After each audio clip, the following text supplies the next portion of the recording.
Bonjour à tous, bienvenue sur le blog des nouvelles technologies, toujours au Mobile World Congress sur le stand de Nokia. Nokia qui a annoncé plusieurs smartphones et notamment le Nokia 7 Plus ou le Nokia 8 Sirocco.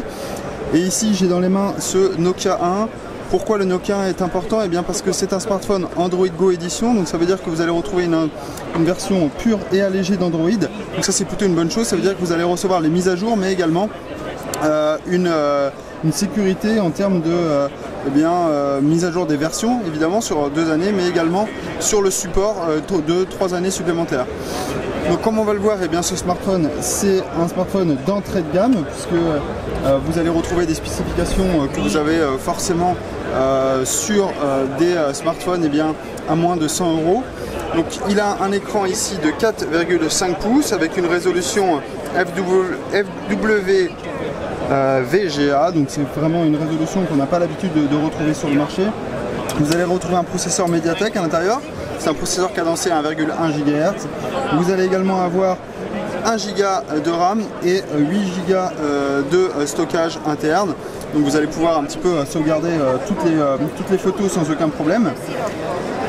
Vous allez également retrouver un port pour une carte micro SD, donc vous allez pouvoir augmenter cette capacité de jusqu'à 128 Go.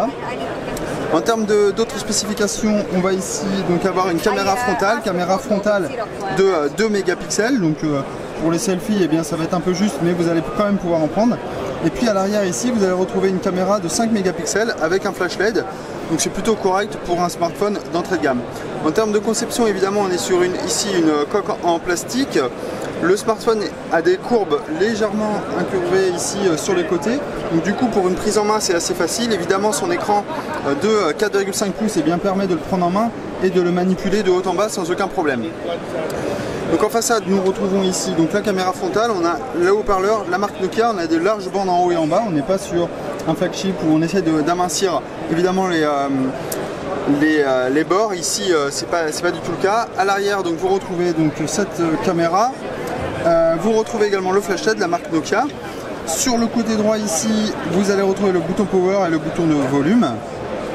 Vous allez avoir la prise de jack sur le dessus. Et puis vous allez retrouver en dessous un port micro USB, donc pas USB type C évidemment. Et enfin sur le côté gauche, on a une tranche complètement lisse. En termes de batterie, on est sur une batterie ici de 2150 mAh. Le temps estimé de 9 heures avec une connectivité 3G, donc c'est plutôt correct. Vous allez pouvoir, comme ceci, utiliser votre smartphone toute la journée, voire même 2 jours sans aucun problème.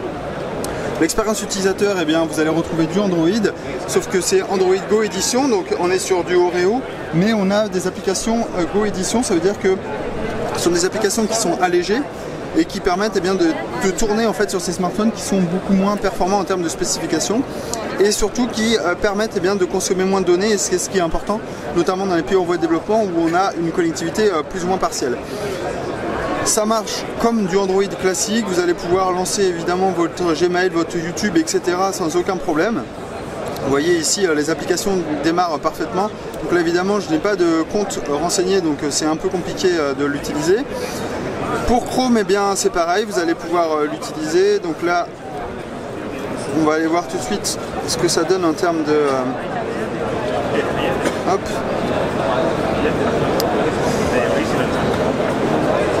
Donc là, on va aller sur le blog, vous allez voir, vous voyez, c'est assez réactif quand même.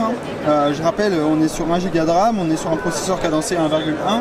C'est plutôt correct. Donc là, ça met un petit peu de temps à charger, mais c'est plus à mon avis la partie réseau que la partie hardware. Vous voyez, c'est plutôt fluide en termes d'utilisation, et ça c'est vraiment une bonne chose. Pour la partie caméra, il ne faudra pas s'attendre à des merveilles. Évidemment, on est sur un capteur de 5 mégapixels sur de l'entrée de gamme. Vous n'allez pas retrouver comme ce qu'on peut avoir sur les flagships, mais néanmoins ça vous permettra de prendre des photos sans aucun problème. Donc voilà, c'était la découverte de ce Nokia 1 dont la particularité est évidemment cette Go édition.